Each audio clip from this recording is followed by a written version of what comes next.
Hello everybody, Jack the Railfan here. I wanted to show you this truck before I take it apart. It is a 1956 Chevy 6100, which is a 2-ton truck, and it used to have a shorter wheelbase, but it's been extended and given a tag axle, an extra non-powered axle, to support the load of a grain box that has been removed from it. And it's becoming a parts truck now, because this straight 6 right here is needed for another truck. It is a 261 Chevy straight 6, and that is the enhanced version of a 235 that was special for these big trucks. The floor is completely gone, so restoration is not exactly a worthwhile endeavor on this one, but I wanted to show you what the truck looks like before it is broken into pieces. We'll probably keep the cab just in case we happen to find a easy, cheap way of patching it up and using it for something else. You never know. The grill is going to go to another truck as well, our 1957 Tandem, and the bumper as well. And you never know what else you might need off of it. So it's not getting scrapped or anything, at least not yet. But this engine is really something to me. A lot of people might not think it's something special or important, but a 261 is pretty much the pinnacle of the design started in 1929, and I think it's going to be great for that other truck.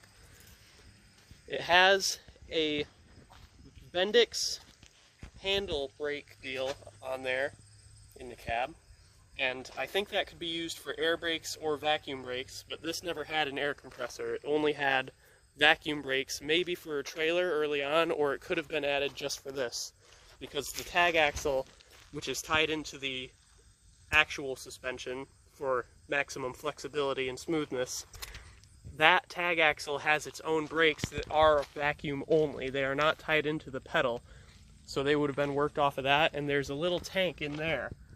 There's the little pancake cylinders, and the reservoir to keep things steady inside is between the frame rails, and that is also completely rotted. We don't really know much about what it did originally. We just have a vague idea that it was a semi-tractor, possibly around Detroit, because there was a lot of business for it there, but it doesn't have any lettering anywhere that we can find by sanding the other paint off. As you can see, it's been bondoed up quite a lot, using it as dent filler and rust repair, and that didn't go very well at all. Both headlight buckets fell out and themselves were very rusted. There's one of them. But this truck, under my grandpa's ownership, had a coworker, and that was this truck over here. I've made quite a few videos about this truck, so I'll keep it brief, but this one is a 1957 Chevy 5400 that has a 1955 265 small block under the hood. And when it worked with that other truck, it had a wood bed on the back that was used to help pick rocks and haul them out of the field. This, by the way, is the front clip, the fenders and grill and everything, off of the truck that straight 6 is going to be going into. And here's that truck itself, the 1957 6500, which is simply the longer wheelbase version of the 6100, both in the 6000 series of 2-ton trucks. I am preparing the frame to get the new engine dropped in there, and I'm also going to replace the springs. I have the one side out already using an exquisite old jack, mechanical hand crank jack. That this one with the large base came out of a square body, but one without the large base would have sat right here when it was brand new. And by the way, its bunkmate here, the 68 T60, is still being temperamental. It's got a 427 tall deck that we just can't quite get to run right. We switched the carburetor, distributor, so we're still figuring out what we're going to do about that. But it has its own video if you want to see that one running. But anyways, there's one more thing I want to show you about this truck before I end the video, that being these really cool cast spoke wheel adapters. The truck was originally only meant for Bud 6-lug disc wheels, but then they added the tag axle, which has Dayton spoke wheels on it.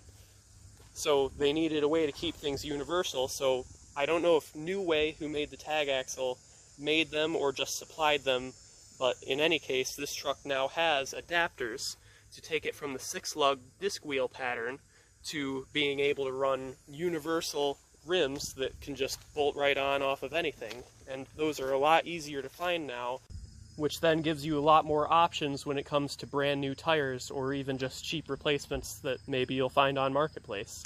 That, my friends, is how we keep this hobby from bleeding us dry bank account wise.